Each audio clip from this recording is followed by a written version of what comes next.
Tonight at 6 o'clock, an Indiana fugitive who's been on the run for nearly 2 decades is now finally in custody. Police say the wanted child sex assault suspect has been living in Oregon under a stolen identity. Eyewitness News reporter Rich Van Wyk is in Seymour tonight with how police and the FBI finally tracked down Charles Holland.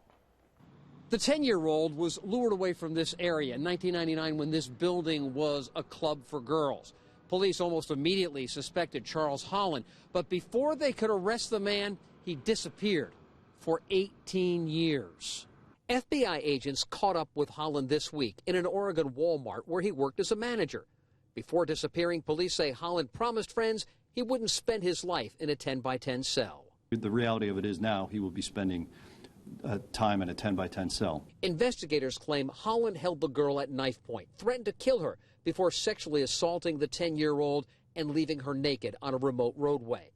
After he disappeared, the FBI joined the case.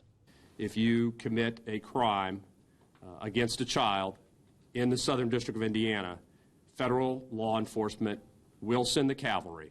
But in 16 years, the cavalry didn't get much further than a wanted poster until October. Agents entered an old picture of Holland's into an investigative facial recognition database. It matched a photo on a passport recently issued to an Andrew David Hall, an Indiana child killed in a car wreck in the 70s. Investigators say Holland assumed the dead child's identity, obtaining a birth certificate, a social security number, as well as driver's licenses in Indiana, Minnesota, and Oregon. Agents called the 61-year-old's arrest uneventful. He was actually pretty defeated at that time.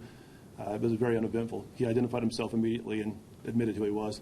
The Jackson County prosecutor spoke with the father of the victim, now a woman in her late 20s. But her father said she's well-adjusted, she's doing well, and that she felt relieved when she found out about this arrest. The FBI is not certain what Holland has been up to for the last 18 years. They'll be talking to police in places where he's lived and worked to find out if he can be tied to any other crimes.